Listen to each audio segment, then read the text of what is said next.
हर हर महादेव। दोस्तों, शिव पुराण की रुद्र संहिता के 15वें अध्याय में आपका स्वागत है और हमारी आपसे ये प्रार्थना है, शिव पुराण की कथाएं अपने बच्चों को अवश्य सुनाएं। तो दोस्तों, आज की कथा में हम सृष्टि का वर्णन के विषय में जानेंगे। तो चलिए कथा आरंभ करते हैं। नारद जी ने पूछा, है पितामह, आपने बहुत सी ज्ञान बढ़ाने वाली उत्तम बातों को सुनाया। कृपया इसके अलावा और भी जो आप सृष्टि एवं उससे संबंधित लोगों के बारे में जानते हैं, हमें बताने की कृपा करें। ब्रह्मा जी बोले, मुने, हमें आदेश देकर जब महादेव जी अंतर्धान हो गए तो मैं उनकी आज्ञा का पालन करते हुए ध्यानमग्न होकर अपने कर्तव्यों के विषय में सोचने लगा। उस समय भगवान श्रीहरि विष्णु से ज्ञान प्राप्त कर मैंने सृष्टि की रचना करने का निश्चय किया। भगवान विष्णु मुझे आवश्यक उपदेश देकर वहां से चले गए। भगवान शिव की कृपा से ब्रह्मांड से बाहर बैकुंठ धाम में जा पहुंचे और वहीं निवास करने लगे। सृष्टि की रचना करने के उद्देश्य से मैंने भगवान शिव और विष्णु का स्मरण करके जल को हाथ में लेकर ऊपर की ओर उछाला। इससे वहां एक अंड प्रकट हुआ जो 24 तत्वों का समूह कहा जाता है। वह विराट आकार वाला अंड जड़ रूप में था। उसे चेतनता प्रदान करने हेतु मैं कठोर तप करने लगा और 12 वर्षों तक तप करता रहा।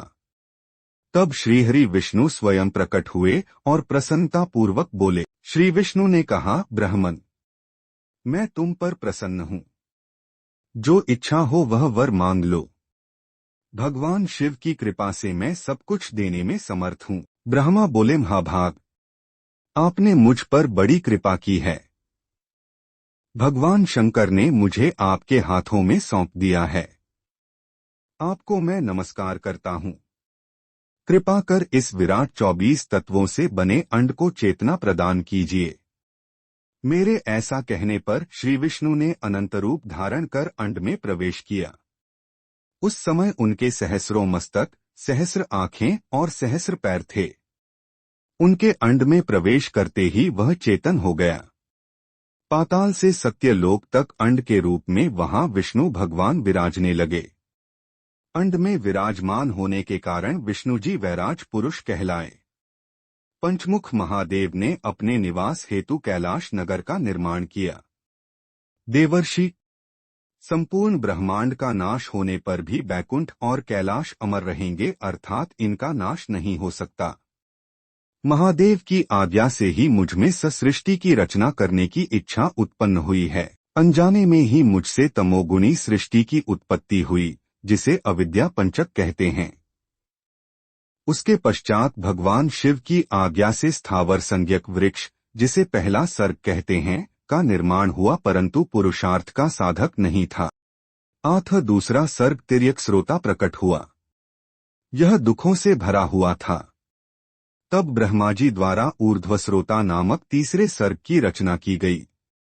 यह सात्विक सर्ग देव सर्ग के नाम से प्रसिद्ध हुआ। यह सर्ग सत्यवादी तथा परम सुखदायक है। इसकी रचना के उपरांत मैंने पुनः शिव चिंतन आरंभ कर दिया। तब एक रजोगुणी सृष्टि का आरंभ हुआ जो अर्वाकस्रोता नाम से विख्यात हुआ। इसके बाद मैंने 5 विकृत सृष्टि और 3 प्राकृत सर्गों को जन्म दिया। पहला महत्तत्व, दूसरा भूतों और तीसरा वैकारिक सर्ग है।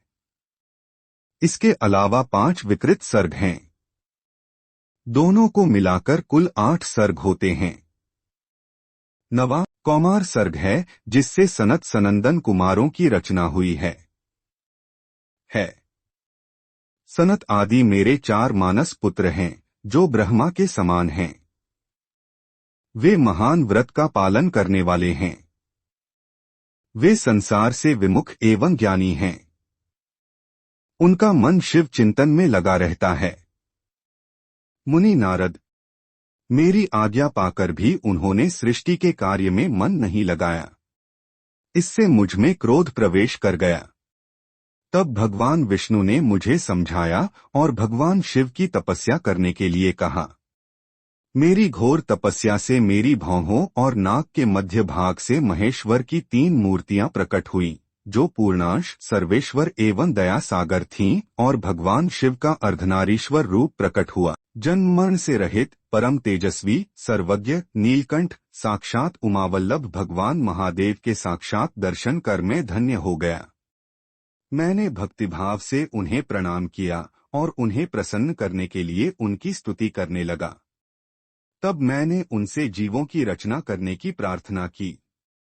मेरी प्रार्थना स्वीकारते हुए देवाधिदेव भगवान शिव ने रुद्र गणों की रचना की। तब मैंने उनसे पुनः कहा, देवेश्वर शिव शंकर, अब आप संसार की मोहमाया में लिप्त ऐसे जीवों की रचना करें जो मृत्यु और जन्म के बंधन में बंधे हों।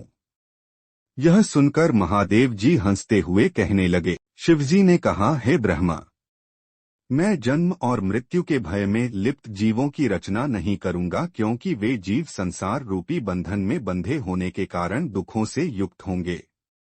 मैं सिर्फ उनका उद्धार करूंगा, उन्हें परम ज्ञान प्रदान कर उनके ज्ञान का विकास करूंगा। हे प्रजापते, इन जीवों की रचना आप करें।